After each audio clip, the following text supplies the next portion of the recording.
Jerusalem tout joyeux, au pays de la vie, au pays de bonheur, au royaume d'amour. Vous qui marchez encore, sans Dieu dans la folie, on dit que voulez-vous y venir dès ce jour? Voulez-vous y venir dès ce jour? Oh, voulez-vous venir à ce Dieu de l'amour? Souviens-toi du jour du repos pour le sanctifier. Tu travailleras 6 jours et tu feras tout ton ouvrage, mais le 7e jour est le jour du repos de l'Éternel ton Dieu. Tu ne feras aucun ouvrage, ni toi, ni ton fils, ni ta fille, ni ton serviteur, ni ta servante, ni ton bétail, ni l'étranger qui est dans tes portes. Car en 6 jours l'Éternel a fait les cieux, la terre et la mer, et tout ce qui est contenu, et il s'est reposé le 7e jour. C'est pourquoi l'Éternel a béni le jour du repos et l'a sanctifié. Amen. Nous trouvons ces paroles dans le livre d'Exode au chapitre 20, les versets 8 à 11. Bonjour, bonjour mes amis de la méditation quotidienne. Comment allez-vous en ce 6e jour de la semaine, jour de préparation du saint sabbat de l'Éternel? J'espère que vous allez bien et que vous êtes prêts à découvrir notre récit historique de la semaine, avant de se retrouver très bientôt par la grâce de Dieu pour de nouvelles méditations. Il faut se souvenir du sabbat pendant toute la semaine afin de se préparer à l'observer selon le commandement. Le jour venu, ne nous reposons pas seulement d'une manière légale, mais comprenons qu'il doit avoir une influence spirituelle sur tout le cours de notre vie. Celui qui considère le sabbat comme un signe entre lui et Dieu, signe indiquant que c'est le Seigneur qui le sanctifie, représente les principes du gouvernement céleste. Amen. Gloire à Dieu. Prions le Seigneur. Tendre Père des cieux, nous te disons merci pour ton amour, pour ta miséricorde envers nous, pour le sacrifice de Jésus-Christ, notre Sauveur.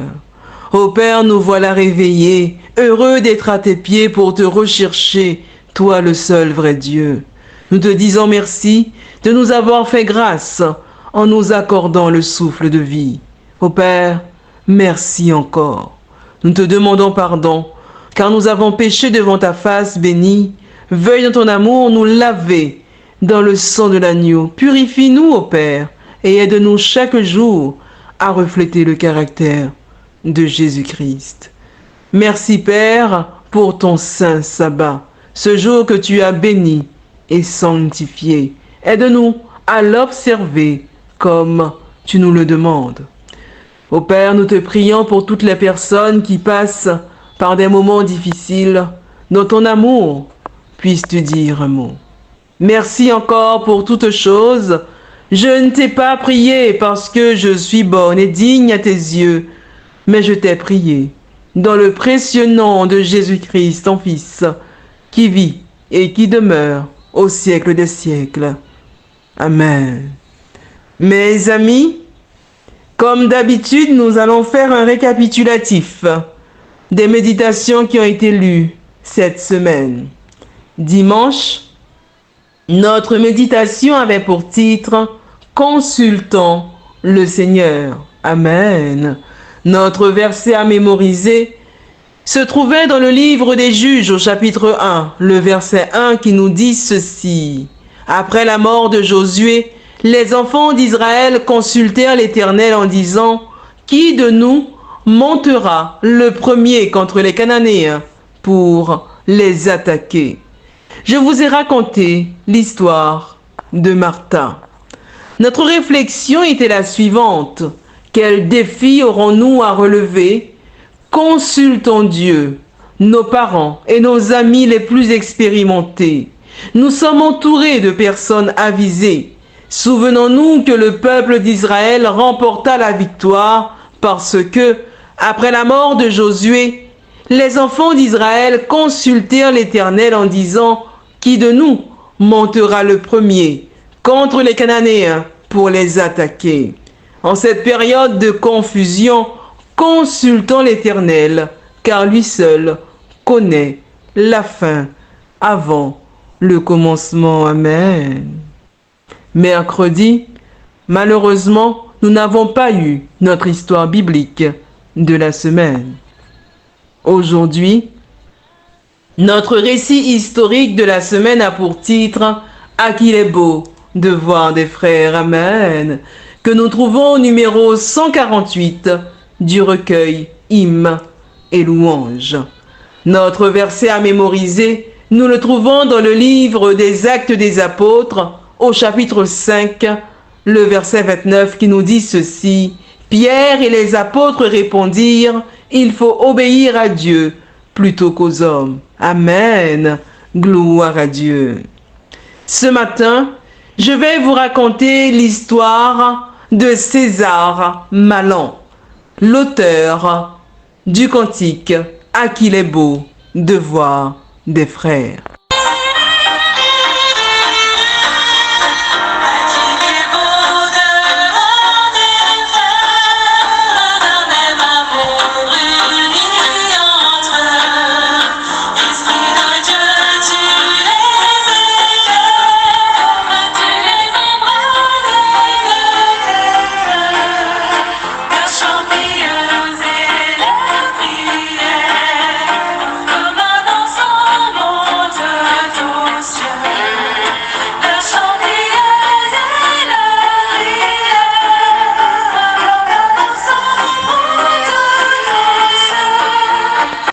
Henri Abraham César Malan est né en 1787 à Genève, en Suisse.